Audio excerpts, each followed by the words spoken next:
He wanted peace and quiet after the war, but suddenly the dog growled at an old stump. What they dug up brought people with flashlights into the forest. Look how that night ended.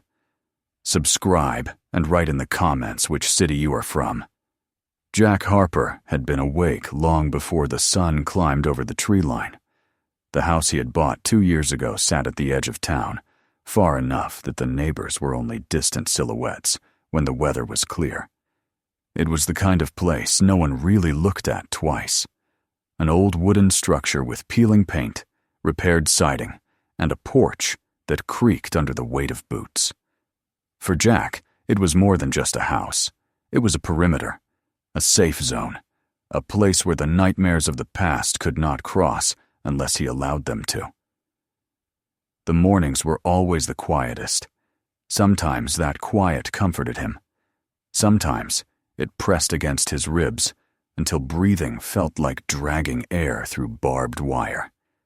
He moved carefully through the kitchen, the limp in his left leg, a constant reminder of the day his life had changed. On a table near the door lay his boots, worn and caked with the red dirt of the trails he walked every day. Beside them sat a well-used leash, coiled like a rope. Before Jack even reached for it, the sound of claws on wood echoed down the hallway. Rex appeared, tail wagging once, before he sat down and waited, as though he had never left the military and was still on duty. The German shepherd was graying around the muzzle now, but his eyes were alert, scanning Jack the way a soldier checks his partner before heading out on a mission. They had been through everything together: scorching deserts, walled compounds, endless patrols where the air smelled of sand and diesel fuel. The last operation had left its mark on both of them. Jack with his shrapnel-scarred leg, and Rex with a permanent hitch in his gait, but they had come home alive, and that was something neither of them took for granted. Jack crouched to fasten the harness and scratched behind Rex's ears, feeling the familiar weight of the dog leaning into him. This ritual was the start of every day, a reminder that they had both been spared. By the time they stepped outside, the sky was pale and damp with early light.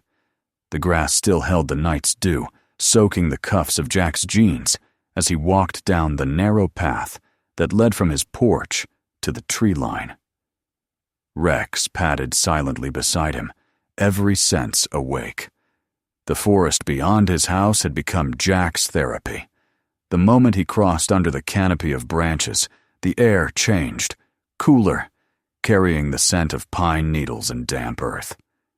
The sounds of town faded until all that was left was the occasional call of a bird and the soft snap of twigs underfoot. He knew these trails better than anyone. Each fallen log, each boulder, even the places where the soil dipped into shallow trenches. He had walked them every morning, in every season, teaching his body to trust the ground again, teaching his mind that not every sound meant danger. Rex trotted a few paces ahead, nose low, tail moving in slow arcs. He was never completely relaxed, and Jack wouldn't have wanted him to be. Out here, Rex was more than a pet. He was a partner. The shepherd would stop suddenly sometimes, sniff the air, and wait until Jack caught up, his ears flicking toward whatever had captured his attention. Those moments always sent a flicker of memory through Jack's chest-dusty compounds in Kandahar. Tense seconds when Rex's signal had meant the difference between a safe patrol and an explosion underfoot. After an hour, they reached the clearing that Jack favored, a wide space where the trees fell back and let the sun strike the ground in angled beams. Here, he would sit on a rock while Rex ranged in wider circles, investigating scents too faint for human senses. Jack would breathe deep, letting the rhythm of the forest replace the racing thoughts that so often crowded his head. The scars on his legs still ached in the cold, but the pain was familiar, almost comforting, like an old comrade. The day stretched out slow and deliberate, Jack thought about the chores waiting back at the house, patching the shed roof, cutting firewood before the next rain, but he didn't rush. This hour belonged to him and Rex, and nothing in the world could take it. When they started back, the sun had already climbed high enough to paint the upper branches gold. The forest floor was alive with the buzz of insects, and somewhere a woodpecker hammered at a trunk. That was when Rex stopped. Not slowed, stopped completely, his body going stiff, ears sharp. Jack felt the change instantly, a shiver that ran through him as if someone had called his name. Rex turned his head toward a fallen stump a few yards off the path. It was just an old piece of wood, half rotted, its surface split by weather and ants. But Rex moved toward it with purpose, every muscle tense. Jack followed, heart ticking faster for reasons he couldn't name. He had learned to trust Rex's instincts. The dog had saved his life more than once by reacting to what others couldn't see or smell. Rex circled the stump once, then began to dig furiously at the ground beside it. Dirt flew in short, sharp bursts. Jack crouched, placing a hand on the dog's back to steady him. The smell of fresh earth rose up, mingling with something else. Something chemical.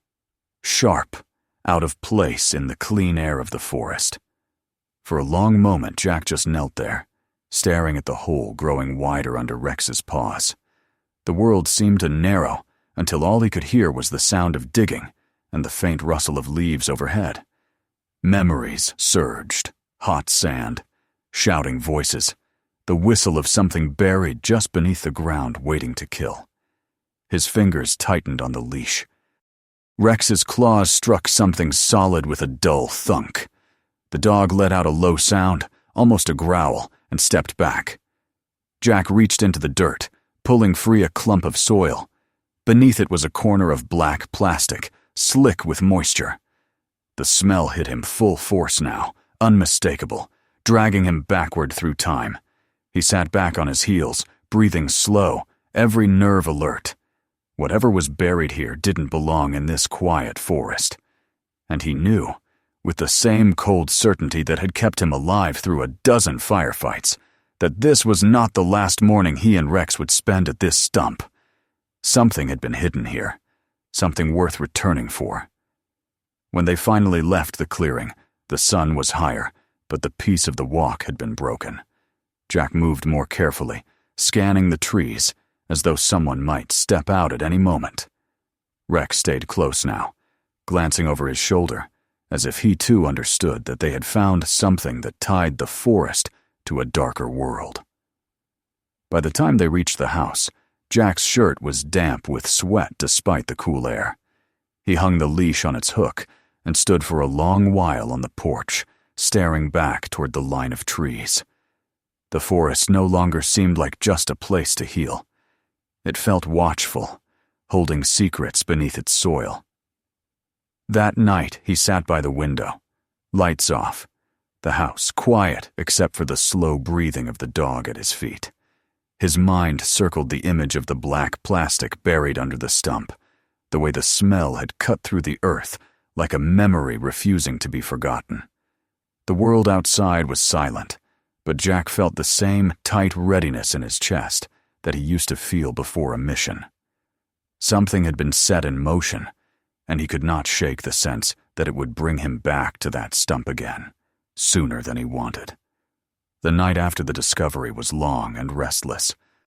Jack sat by the window until the stars wheeled across the sky, his silhouette etched against the pale glow from the kitchen light that he never bothered to turn off. Rex had curled up at his feet, head resting on his paws, but his ears twitched at every sound, every distant crack of a branch outside. It was as though the dog had been pulled back into his old service right alongside Jack.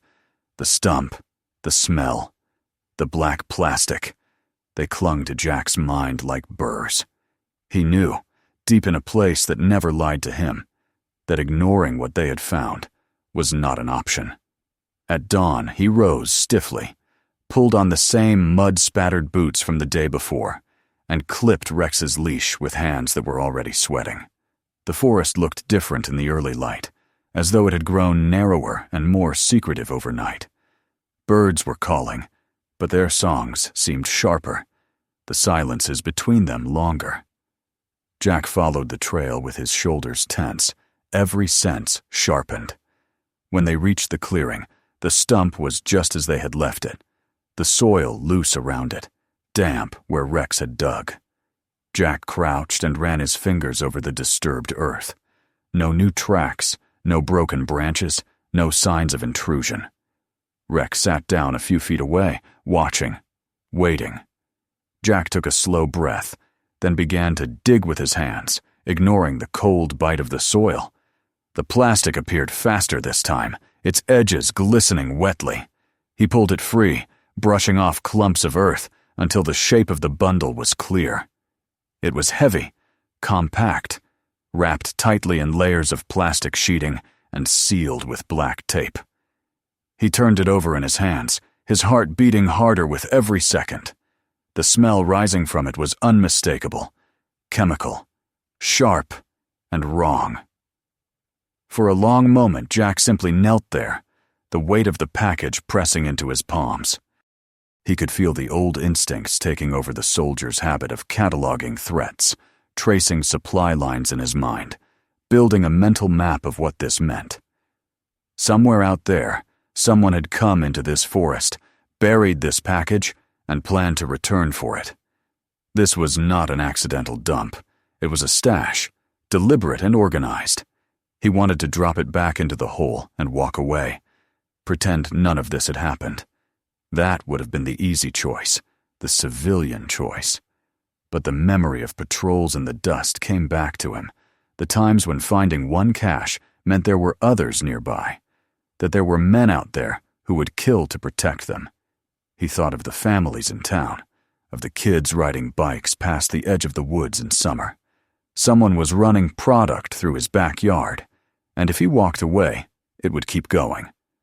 Jack reburied the package carefully, tamping the soil flat with the heel of his boot until the ground looked almost undisturbed. Then he stood and looked around the clearing, marking every tree in his mind. The layout was familiar now, the crooked birch on the left, the moss-covered rock like a crouched animal, the curve of the path leading back toward home. He would need to know this place in every light, every angle. If someone came back, he wanted to see them before they saw him. On the way back, he paused every few yards to scratch small marks into the bark of trees, subtle enough that no one would notice unless they were looking. These were his waypoints, his grid. By the time he reached the porch, his boots and hands were coated in dirt, but his mind felt strangely clear. He had made a decision, though he hadn't said the words aloud even to himself. He was going to watch this place. He was going to find out who was coming. That night, he did not sleep. He sat at the kitchen table, cleaning an old pair of binoculars he had kept from his deployment, checking the batteries on a small flashlight, setting out a thermos. Rex lay nearby, watching every move as though sensing the shift in the air. Just before midnight, Jack pulled on his jacket and led the dog outside. The woods were black and full of mist, but he moved with the same quiet precision he had once used on night patrols, his body remembering the rhythm. He found a vantage point 30 yards from the stump, half hidden behind a cluster of low pines. There he settled, back against the trunk, Rex pressed close to his side. The forest was alive with night sounds, owls calling in the distance, insects buzzing. But every time a twig snapped under a deer's hoof or a branch shifted in the breeze, Jack's breath caught. Hours passed like that, until the cold crept up through the ground, into his bones. Nothing happened that night. Just before dawn, he returned home, exhausted, but strangely charged with a sense of purpose.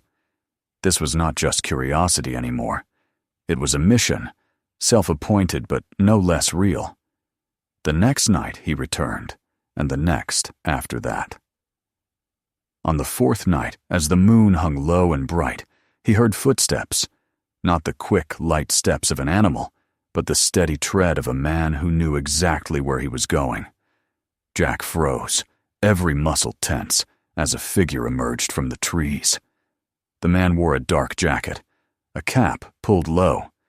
He moved to the stump without hesitation, knelt, dug up the package, and pulled it free.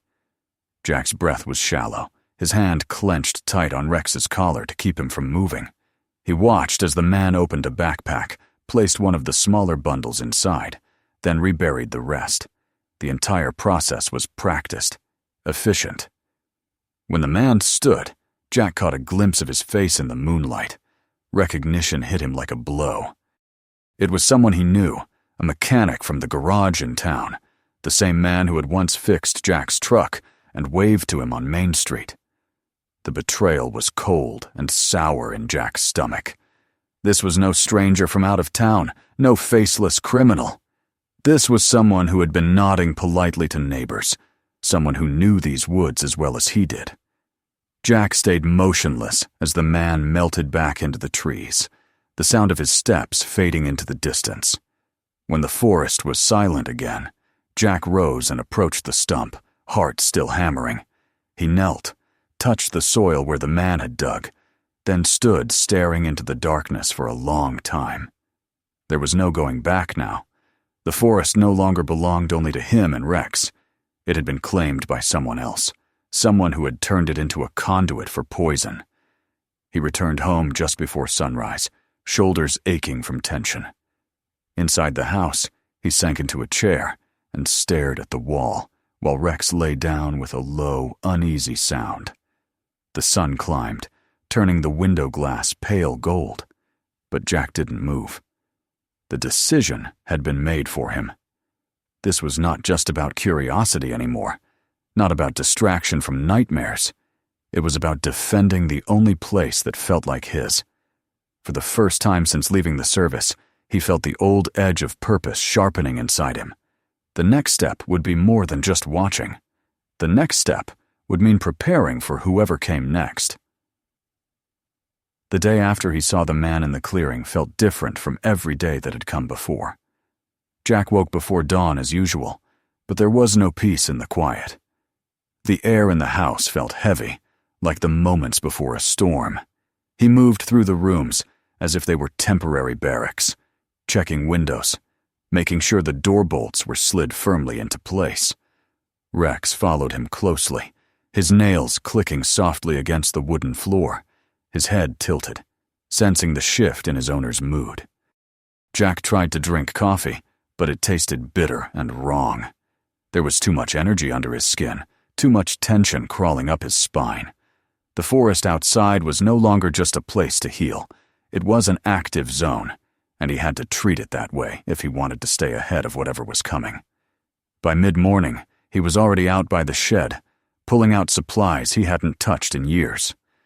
Paracord, old tarps, a camping hatchet, rolls of duct tape, a set of night vision binoculars he had sworn he would never use again after leaving the army. He laid everything out on the workbench, the methodical process calming him in a way that coffee hadn't. Rex stood at the doorway, watching, tail swishing in slow, deliberate arcs, as if ready to be given an order.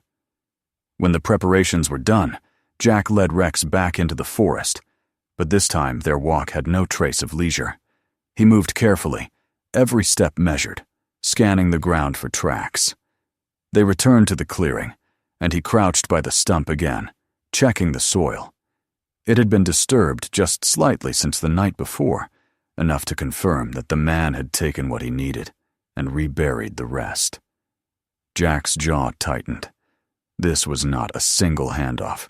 This was routine, a cycle, and if the cycle continued, it meant more footsteps would come here, more shadows crossing his woods. He started mapping the area the way he used to map compounds and alleyways in war zones. He noted which trees gave him the best line of sight to the clearing, which patches of ground were soft enough to show prints, which fallen logs could serve as cover if he needed to hide. He tied thin lengths of paracord at ankle height between certain trunks so that they would rattle tin cans filled with pebbles if disturbed. On other branches, he hung small chimes that would sound with a faint, distinct note when brushed. The forest, once simply a place of quiet, was becoming layered with invisible signals and alarms. That evening, as the light faded to amber, Jack began running Rex through the old drills. He found the canvas training sleeve he had kept packed away and had the dog bite down on it again, reminding him of commands they had both not used in years. At first, Rex seemed confused, tilting his head as though unsure why his owner wanted to awaken those memories. But soon the old instincts returned. He moved with purpose, following Jack's gestures, responding to whistles, circling back on command. Each drill was like a step backward in time, pulling them both closer to the men they had been before everything ended. The days fell into a rhythm that was almost military in its structure. At sunrise, Jack would check the clearing, scanning for fresh tracks. During the day, he repaired weak spots in his perimeter, layering the forest with tripwires that were nearly invisible in the dappled light. At night, he would sit in the blind he had made, Rex pressed against his leg, listening to the sounds of the woods and waiting. The waiting was the hardest part. The mind plays tricks in the dark, and more than once he found himself tensing at the sound of a squirrel scrambling over leaves or the distant snap of a branch under a deer's hoof. On the 6th night since his first observation, he saw them. 2 men this time, not just one, coming in from the western side of the clearing. One carried a duffel bag slung over his shoulder, the other a flashlight with a hooded beam that barely cut through the darkness. Jack stayed perfectly still, feeling his pulse pound against the bark of the tree he was leaning on.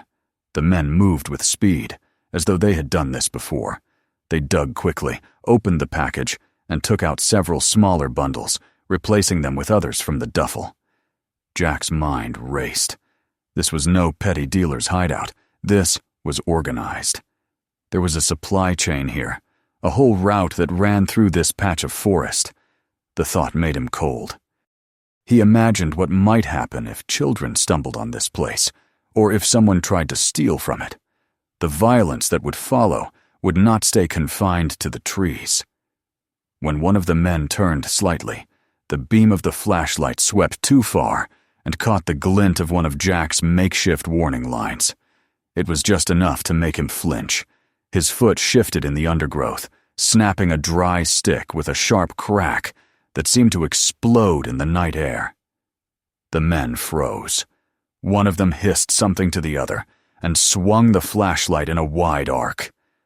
Jack's breath caught. He dropped lower to the ground, pulling Rex close. For a moment, silence pressed down like a weight. Then came the unmistakable sound of boots moving toward him. The chase began. Jack broke cover and moved as fast as his leg would let him, weaving between trees, his mind mapping routes in real time the way it once had in urban alleys. Rex bounded ahead, pausing every few steps as if to make sure Jack was still behind him. The flashlight beam slashed through the dark, voices shouting, closer than he wanted them to be. Jack's lungs burned as he ran, but adrenaline dulled the pain. At one point he stumbled, his injured leg giving out for a split second. One of the men was almost on him, close enough that Jack could hear him breathing. Then Rex turned, growled, and lunged, hitting the man square in the chest and knocking him backward into the brush. Jack kept moving, trusting the dog to catch up. Moments later, Rex was back at his side, muzzle flecked with leaves, eyes bright. They did not stop until they were nearly a mile from the clearing, crouched in a hollow where the trees grew thick. Jack's chest heaved with each breath, sweat chilling on his skin. He could still hear distant shouts, but they were fading, frustrated, giving up.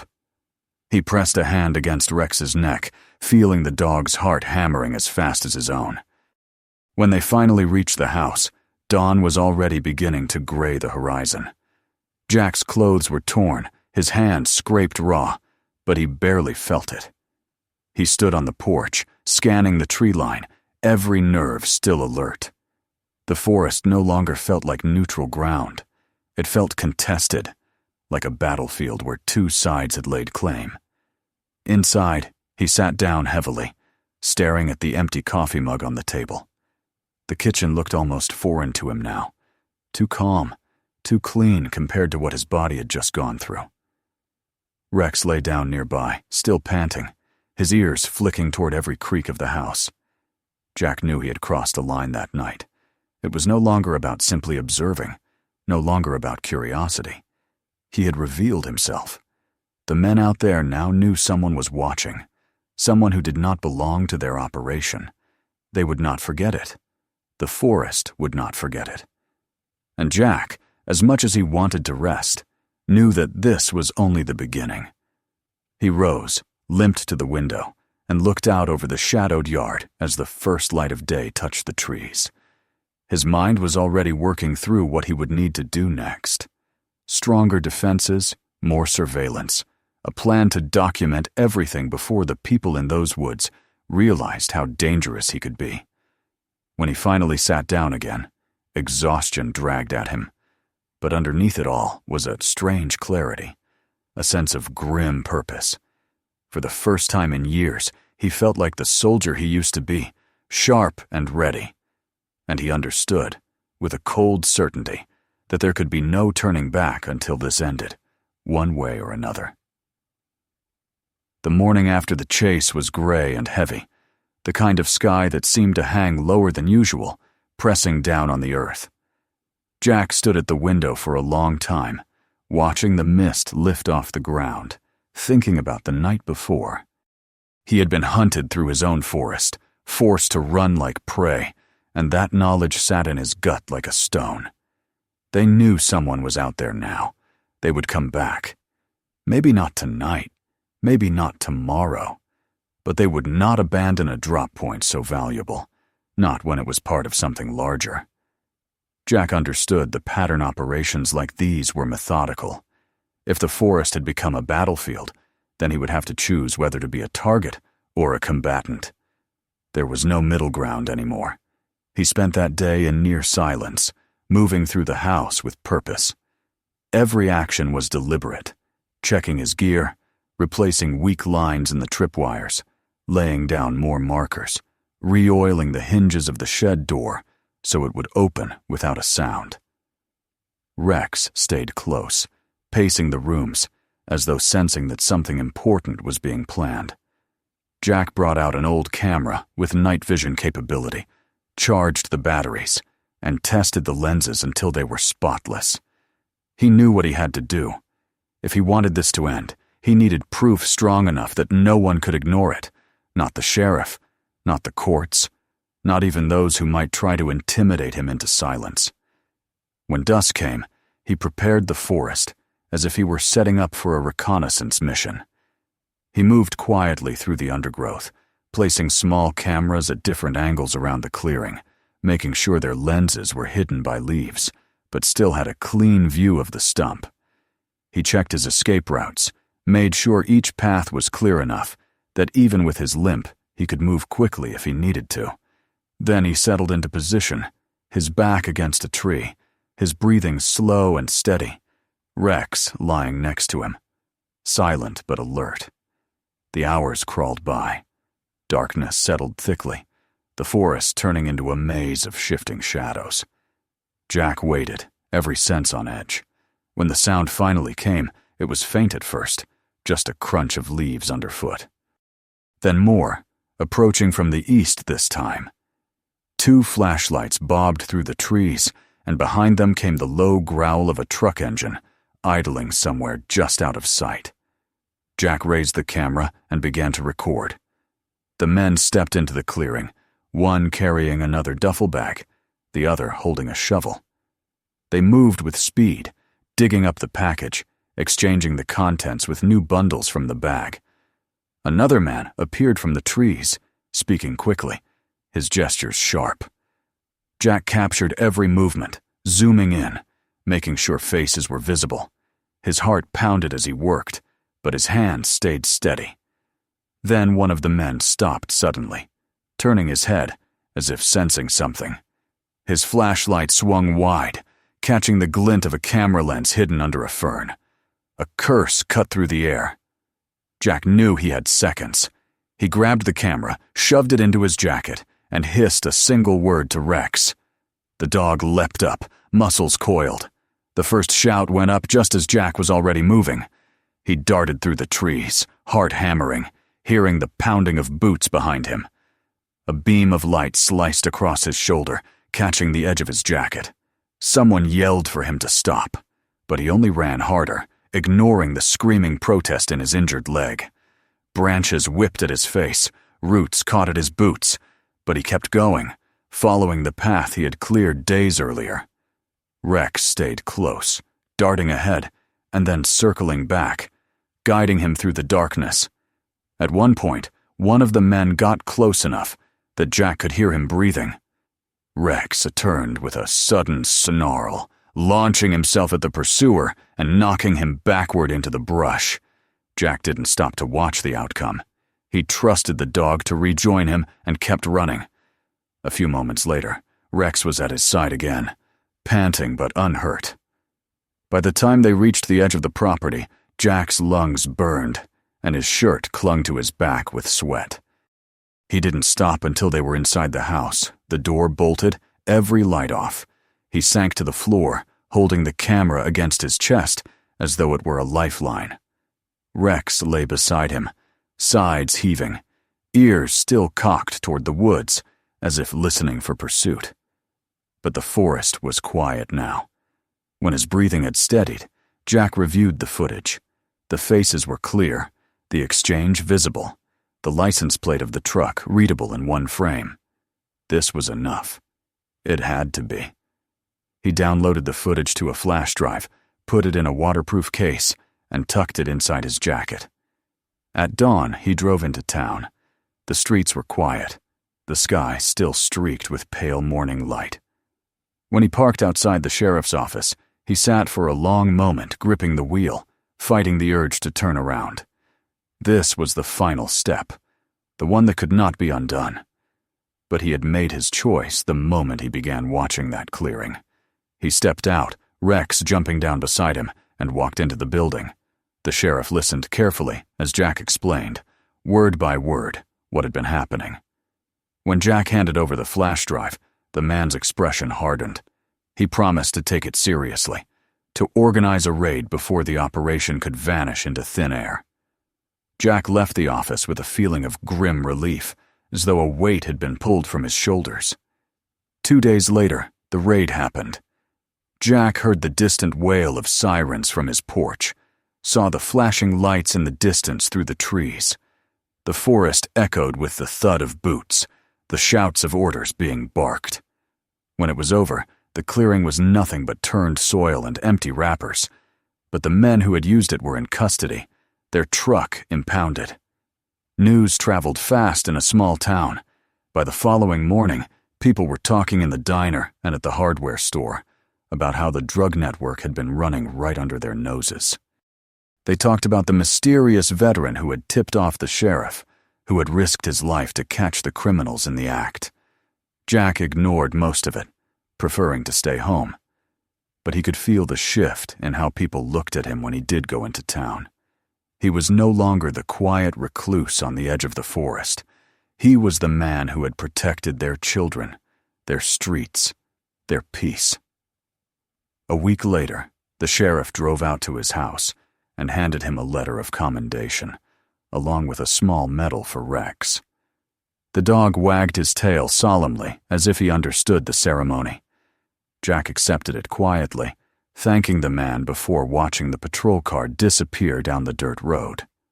That evening, as the sun set and painted the trees in gold, Jack took Rex for a walk back to the clearing. The forest felt different now, lighter, less haunted. The tripwires were gone, the chimes silent, but the place no longer seemed threatening. It felt reclaimed, safe once more. Jack stood by the stump, now just another piece of rotting wood, and let the quiet sink into him. For the first time in years, he felt something close to peace. The forest would never be just a place to walk again. It had tested him, forced him to remember who he had been and what he was capable of, but it no longer felt like an enemy. Rex sniffed the ground, then lay down at his feet, letting out a long, contented sigh. When they turned to head home, the first stars were appearing overhead. Jack walked slowly, savoring the sound of the leaves under his boots, the cool night air, the steady presence of the dog at his side. Whatever came next, they had faced this together and survived. The forest was theirs again, and so was the life he had fought so hard to rebuild. If this story kept you watching, make sure to subscribe so you never miss the next one. Take a moment to watch the next video waiting for you right now. There are more stories you don't want to miss. And don't forget to share this video with friends and family. Some stories are too important to keep to yourself.